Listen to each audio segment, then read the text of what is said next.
Cryptocurrency investing community. My name is Jeff Kardakis, streaming here from Bali, Indonesia for the essential need to knows for this week in crypto. So diving right into it, super exciting week again. Was focused on the price. The price may be a little bit stagnant, a little bit up, a little bit down, but doing these weekend reviews honestly has been such an amazing time for me and for all of us to just kind of really root in and realize how incredible and fast we're really progressing in the blockchain space right now. You know, maybe these good news events that are happening aren't necessarily boosting the price immediately, but what they're certainly doing is raising the ceiling is what we had before. Where we were at technology and adoption wise when we were at 20,000 is absolutely nowhere as to where we are right now. We have amazing platforms. The technology is so much stronger, and really mainstream adoption is getting really foundationally ready to be able to support a mass influx of people coming to blockchain and using this in their daily lives. So let's dive right into it. What happened this week in the crypto space? So first of all, really, I think the biggest one is first, Fidelity announces that its crypto trading and storage is in final testing. So if you're not familiar with what Fidelity is, they are a platform that has 27 million users. But the real staggering number is that it's over $6.9 trillion in customer assets. So what they are opening is the ability for their users to store or to start investing into cryptocurrency directly through them. So they are absolutely massive. Right now, Bitcoin market cap just in the hundreds of billions, and exposing this to Fidelity is just a absolute landslide. You know, if everyone's only putting in 5, 1, 10%, this is a massive movement. So right now this is in final testing and they're expecting to launch in March for this. So what they're going to have is essentially a safekeeping, cold storage, secure place for their users, their investors to store their cryptocurrency. They'll be supporting Bitcoin, they'll be supporting Ethereum. And a quote from the Fidelity team is, "We imagine a world soon where all types of assets are issued natively on a blockchain or represented in tokenized formats. Addressing custody issues for institutional investors is one critical step in order for these markets to continue to develop. By building native expertise in these technologies, we hope to be well positioned to serve the needs of our clients for the long term." So what jumps out to me right here in Fidelity's statement is all types of assets are issued natively on a blockchain. So right now, if we're looking at, you know, just the stock market as one type of asset, you know, this top 60 stock market around $70 trillion. And this is a really easy and logical migration from the stock market over onto, say, a tokenized exchange. You know, we're already seeing that with a DX exchange where they started tokenizing Tesla, Apple, pretty much any stock at all. So it's already starting to trickle in. But imagine being able to trade stocks 24 hours a day, 7 days a week with global liquidity. You know, you're trading on the New York Stock Exchange. You can't necessarily trade that from South Korea or some other countries. Imagine being able to trade it globally. This increases liquidity. This increases the ability for you to get the deal that you want. You know, just to get an idea of how important liquidity is, if you're trying to sell a house, real estate in your home city of 1 million people, and there's, you know, you're trying to sell it for $400,000, $500,000 or euro, whatever currency you use, you're only really pitching it to 1 million. So the chances of you getting your asking price are real slim. You have to wait for months if you want to get anything close. You end up negotiating, bargaining. But imagine if you could sell little pieces of that home to literally trillions of people around the world. Now, the chance of you getting the asking price for your house are much greater, and it's going to happen much faster. So Fidelity, first of all, opening up this custody service is absolutely massive. And the vision that they have behind is equally, if not even more. So I'm super excited for what is happening in the blockchain space in relation to Fidelity. And in relation to we got, again, I'm in Bali right now, so we got dogs, we got scooters happening, so you can probably hear some things in the background. So next up, another big, massive exchange actually, NASDAQ. They are collaborating with 7 different cryptocurrency exchanges. So it's not necessarily the most tight integration, but what they are doing is They're offering proprietary software that the exchanges want to use to identify fraudulent activity transaction patterns. So it's just a little bit of like, just kind of like, hey, buddy, there's nothing really massive that's going to change the blockchain space, but it's a real great first step for NASDAQ. The CEO, Adina Friedman, she's been on record multiple times stating that, you know, the NASDAQ itself is actually looking to become a cryptocurrency exchange. And the NASDAQ is one of the leading stock market issuers in the world. So this is, again, coming soon, really, really fantastic. Next up, I'm just seeing which one's most exciting to go into next. Let's just go, since there's sounds all around me and related to this. Indonesia's first $1 billion company, Gojek, they bought a Bitcoin startup.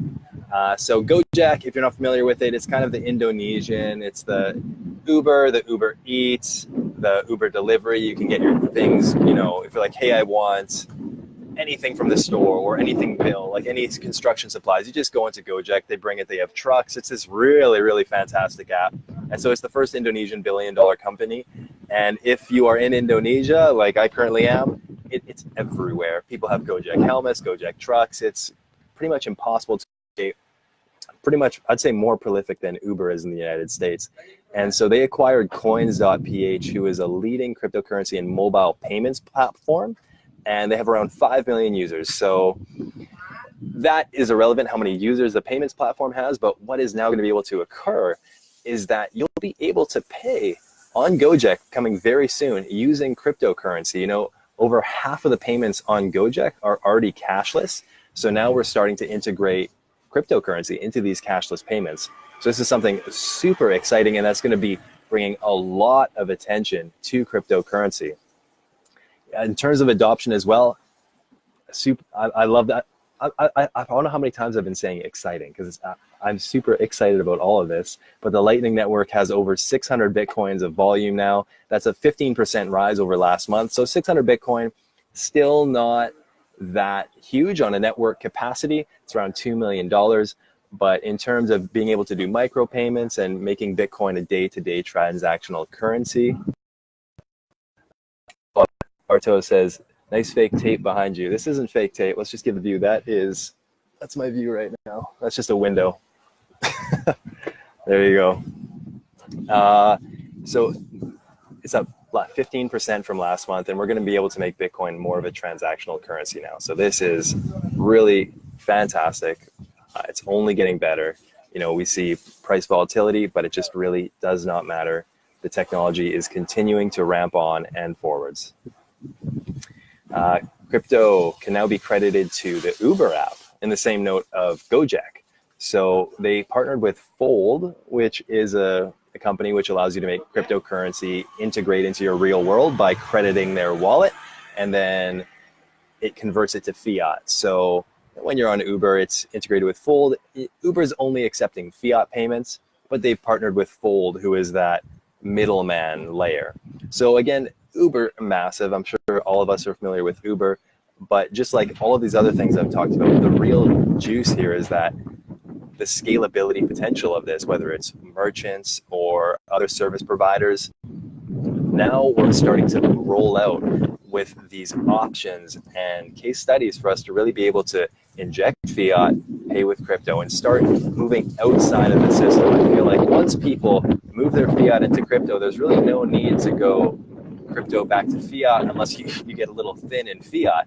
So now that, because you need it for daily transactional things, but if you don't need government currency for daily transactional things, because now say Fold has integrated, why would anyone ever go back? There's a meme on the internet right now, and it's Morpheus, and it's like, when Bitcoin reaches $1 million, what if I told you you won't need to go back to cash? And I think that is what a lot of us are starting to really see and envision, is that we're not necessarily setting ourselves up, to have 10, 20, however many Bitcoin to then sell it when it's at $1 million, because at that stage, Bitcoin is a global currency that holds real value, and it's only going to continue to pick up more steam from there.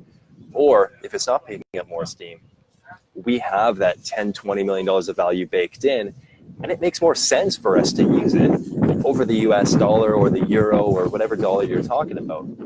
Because US dollar, euro, let's say you go to a new country, you have to pay conversion fees. It's a pain in the ass. You got to call your bank. Your bank is, oh my God. Here in Indonesia, it's just been a pain to have to use Canadian currency where I'm from. If there was a global currency that everybody accepted that was, essentially feeless, I'd be using it every time. And so, I'm not trying to paint a picture that Bitcoin is feeless or best for a daily transactional purchase right now.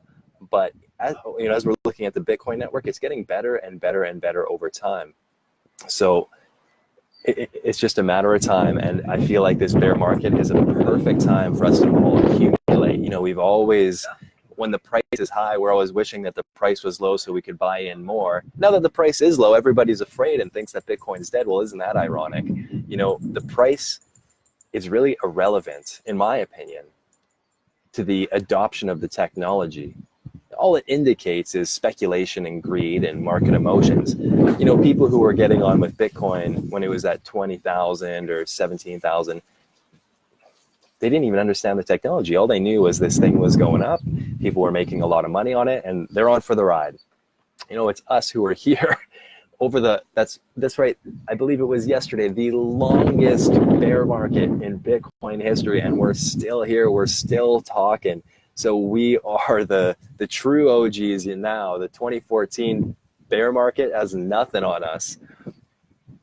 Lots of comments on the background. Yeah, the background is not fake. Again, there we go. This is exactly where I am. We have a nice little studio apartment in Bali, second floor. It's perfect. It's super inexpensive here. I'd highly suggest swinging by Bali. The crypto community is really fantastic. Everybody here is a digital nomad, essentially by necessity, because you're not allowed to work in Indonesia as a foreigner. So everyone just works from their laptops, and so it's super conducive for crypto people. The food's amazing, the people are great, super interesting, lots of sports events. Anyways, that's a tangent. But if you're looking to get into the crypto community in a really good way, I highly suggest coming to Bali, Indonesia. And if you're in Canggu, where I'm at, come say hi. I'm super happy to show you the ropes. I love it here. On the same note as adoption, New York residents can now buy Bitcoin at traditional ATMs. So just one more peg in the cog here. Peg in the cog in the wheel.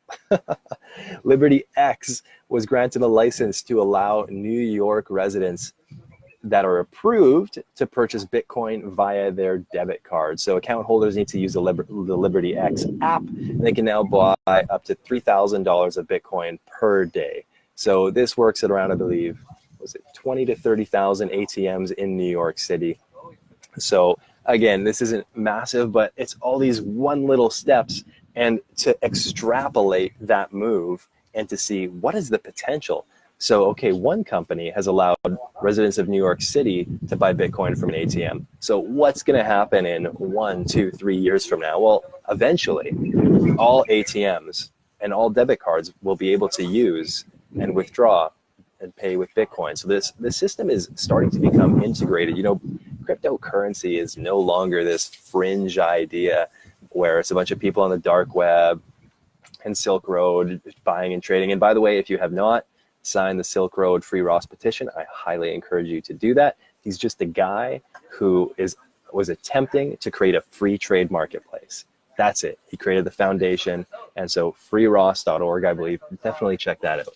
But as I was saying, the cryptocurrency space is evolving and maturing, and where we are at in space and time right now is just absolutely perfect for us to continue to accumulate. People always say, how do I invest? What's the best way to do it? In my opinion, it's always dollar cost average.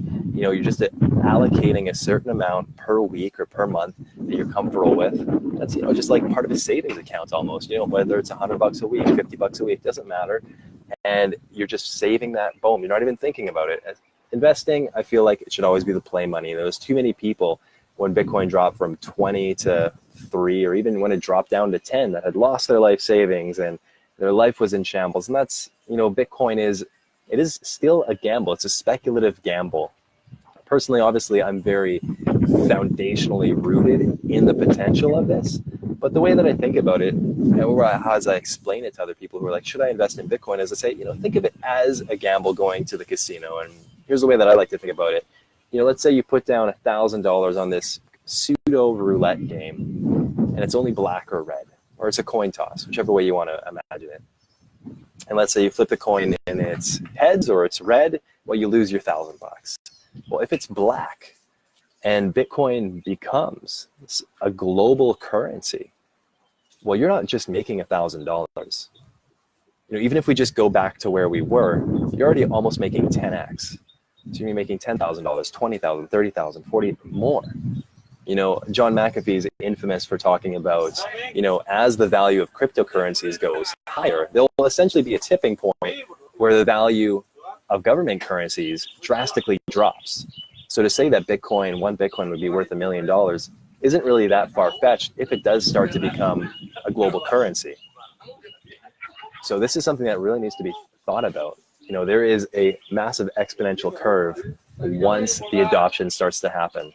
And this has just been one other stepping stone, one other up, one other down. If we look back historically on the graphs, this is nothing new. And now we're in the longest bear market with the most positive news. So for me, it's an absolute no-brainer. Now's the time to batten down the hatches, hold tight, maybe put a little bit extra in the savings account and get ready.